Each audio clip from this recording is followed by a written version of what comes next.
How do you buy hearing aids? We're taking a week off from our deep dive into special education metrics started in episode 10 to talk about something super specific. Is it a disability rights topic? I think so. In a small way, it shows how our crazy healthcare system works for disabilities, and I've never really seen it talked about very well. Buying hearing aids is also a lot trickier than you may think. I'm your host, Stephen Davis, and welcome to episode 11 of Disability Democracy. This weekly podcast is about practical actions that you can take to make a difference in your community. The goal of Disability Democracy is to accelerate the disability community revolution. Find out more at disabilitydemocracy.org. According to Consumer Reports, 48 million Americans have hearing loss, and for many of us, most of us, hearing aids aren't covered by our health insurance. Yep, a predictable, solvable healthcare problem isn't covered. In many cases, there is no coverage at all for a product that typically costs over $1,000 for each ear and can range up to $2,500 each, maybe more. Hearing aids are so expensive that some people who need them don't get them or get just one. Now, I'm not going to spend all my time going all of the different types of hearing aids. Mostly, I'm going to talk strategy with you. And here's the most important thing. Buying hearing aids is much more like buying a car or computer than buying glasses. They aren't just a little amplifier that you stick in your ears. They are a state-of-the-art computer that can be reprogrammed and that can last for 5 to 7 years. You need to think of them as an investment that will pay off for a long time. I wound up replacing my first pair of hearing aids after 2 years because of a healthcare savings account hiccup. Without going into details, it just made sense to upgrade them. I'm glad I did, but now I wish I had upgraded them to the max. Let me explain. The key number that drives hearing aid performance is the number of channels. If you've ever looked at a hearing test result, you see a curve of how good or how bad your hearing is in each frequency. For high frequencies, where my young daughter lives and where my hearing is worst, to low frequencies, bass drums and those super loud cars that you hear shaking your windows as they drive down the street. Usually hearing loss isn't uniform.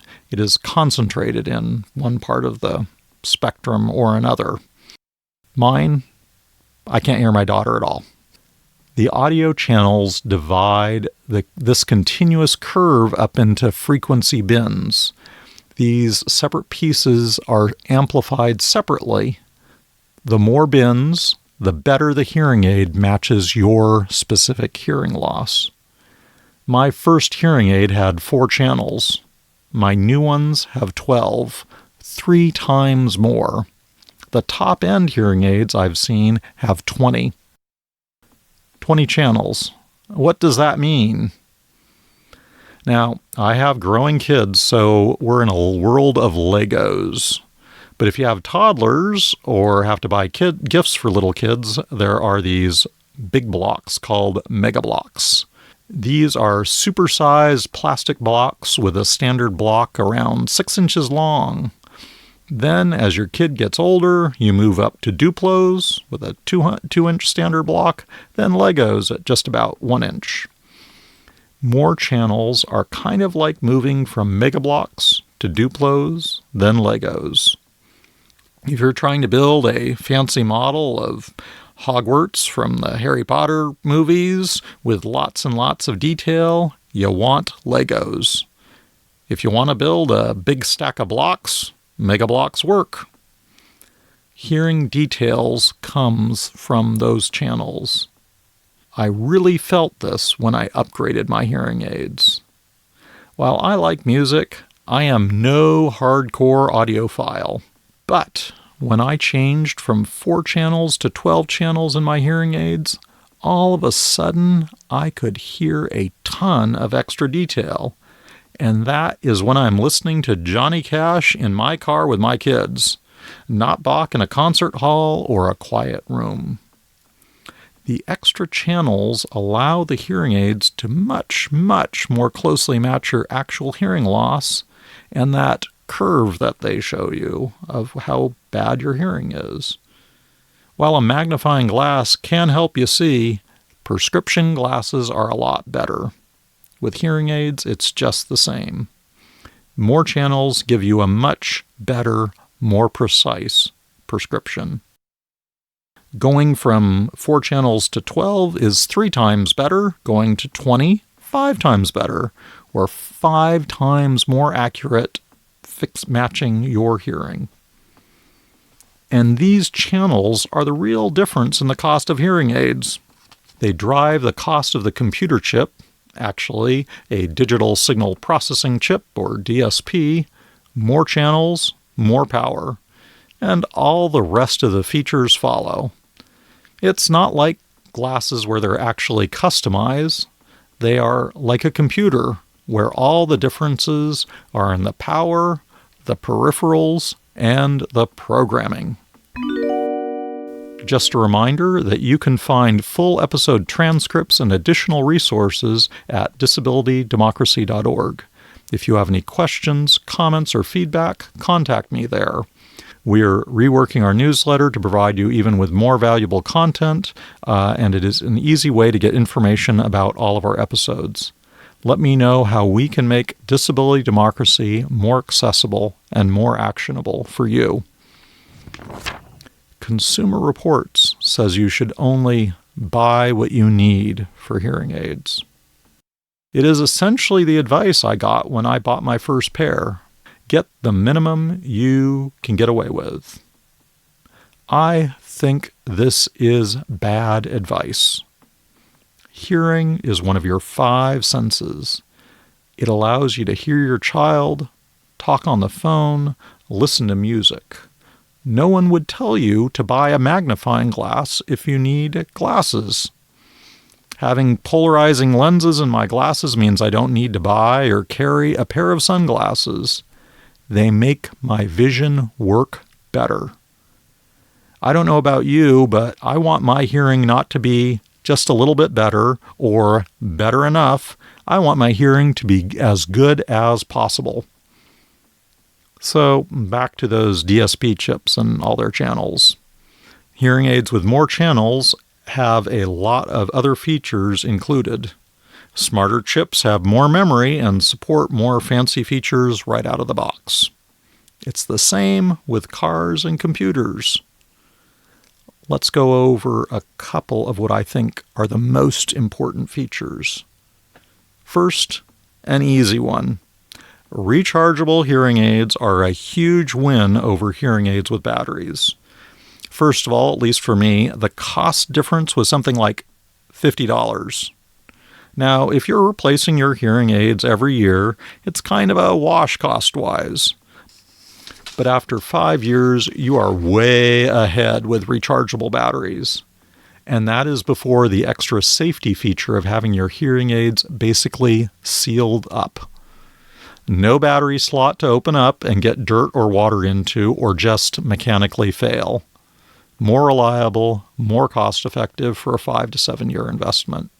No problem. Total win for rechargeables. Next, Bluetooth.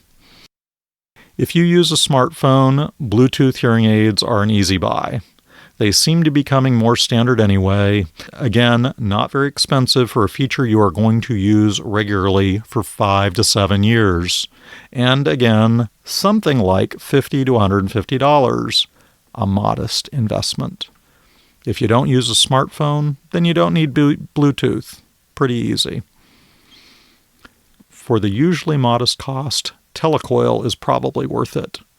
public spaces for presentations and conference, if we ever have them again, are often set up with this technology that plugs you right into the building sound system. Again, why not take advantage of everything that can help your hearing? I didn't get this, and I kind of regret it. You spend more than $20 to go to a movie for one ticket and no popcorn. Why not spend $50 to hear it better for the next 5 years? Hearing aids are an investment in your hearing, not something to scrimp on. Fancy computers have lots of features, and that's true of hearing aids as well. While I haven't done a systematic market survey, if you get hearing aids with 12 or 20 channels, you are likely to get lots of those other features just thrown in. They come standard. You'll likely get an app for your smartphone with lots of smart programs like those you may have for your stereo or sound system. It's really the same, and the smartest hearing aids automatically switch between these programs. It's all pretty amazing, and just like polarizing eyeglasses that protect your eyes from bright sunlight, the technology mostly takes care of itself. It's all about investing in quality. It's all about giving yourself the best hearing you can get. Here are 3 other little things that work for me. Let me know if they work for you. 1, I went with behind-the-ear hearing aids. I think they're overall more powerful and more cost-effective than the ones that go in your ear. Just like the difference between a PC and a laptop, they've got more space to work with, even if it's hidden behind your ears. 2, I bought silver hearing aids. No one notices them. There are a wide range of skin-colored options as well as black and white. I went silver in case I lost mine, so they'd be as easy as possible to find. I'd probably go with fluorescent yellow if that was an option. Even though you usually get insurance coverage with your hearing aids, who wants to deal with a missing one or getting it replaced? 3, if you wear glasses, you may have trouble if you have heavier frames with over-the-ear hearing aids. Not surprising, kind of obvious once you think about it, but no one said anything. Basically, the earpieces of your glasses can wind up sitting on your hearing aids. They gave me headaches until I switched back to lighter eyeglass frames. Problem solved. 4, just a warning. Even good hearing aids aren't perfect. I still have trouble with noise in the background, and my ability to hear around corners is just not good. Also, hearing aids basically have little microphones in them that point forwards and backwards. I found this out while singing hymns in church. The otherwise wonderful woman who used to sit behind us sang dreadfully out of tune, and it was beaming right into my ears. By the way, you do actually need to wear your hearing aids for them to work. This shouldn't be surprising, but there are a lot of hearing aids out there sitting in drawers. It will take a while to get used to them. My eldest sister warned me that I needed to stick with them for several weeks, no matter what. It feels weird having something sticking in your ears. It is uncomfortable, but you'll get used to it. Though I still end up taking them out right after dinner and being a bit deaf for a couple hours before I go to sleep. It's a nice taking a break. We have a pretty perverse healthcare system. The way it works for hearing aids is kind of insane. Hearing shouldn't be a privilege for the wealthy. It is a terrible thing to cut corners on, but that is the system we have today. But what can you do today? 1, well, many of us buy cars with financing or can afford low-interest loans through our houses. If you can find a way to pay for really good hearing aids, do so. You, your family, your friends, and your coworkers will appreciate it. Even if they don't notice your hearing aids, especially if they don't notice your hearing. It is an investment that will last for 5 to 7 years. 2. Insurance companies, hearing aid manufacturers, or other groups should start financing hearing aids. I really don't understand this. It is a business opportunity at the very least, and it is a great service to people. If you can finance a car, a refrigerator, or air conditioning, you should certainly be able to finance some hearing aids. 3. I haven't seen refurbishment options for hearing aids. This seems an opportunity to help those who can't afford new hearing aids. They're basically computers and can be reprogrammed for a different person. If you know of some sort of program out there that does this, tell me and I will add it to the episode notes. 4. Someone needs to talk to hearing aid manufacturers about marketing. It would be great, and I think very doable, to put me in a good audio headset and let me actually hear the difference between different models and even different brands of hearing aids. People should know what they are missing and what they are getting with different levels and types of hearing aids. This, I think, would convince many people of the benefits of better hearing aids. Finally, let's start covering hearing aids under health insurance for everyone. 48 million Americans could benefit from better hearing. Apparently, one of the reasons a lot of veterans use their VA healthcare benefits is that the VA does cover hearing aids, and they cover them very well. A great idea, and it should be there for everyone. This episode of Disability Democracy was sponsored by Not Without Us. Not Without Us is a 501c4 mutual benefit corporation. Our goal is equality for all disabled adults and kids with disabilities. You can learn more about our work at notwithoutus.org. Our strategy is built on democratic action. Through this podcast and our community at disabilitydemocracy.org, we provide support to not-for-profits and to candidates for local office. We endorse candidates and directly work on selected issues. We'd like to thank Sean Moran and Meredith Mengel for their contributions to Not Without Us. You can support Not Without Us with an annual, monthly, or one-time donation at notwithoutus.org/join. If you have any questions or comments on this episode, visit disabilitydemocracy.org. You can email us, leave a comment, or even a voice message.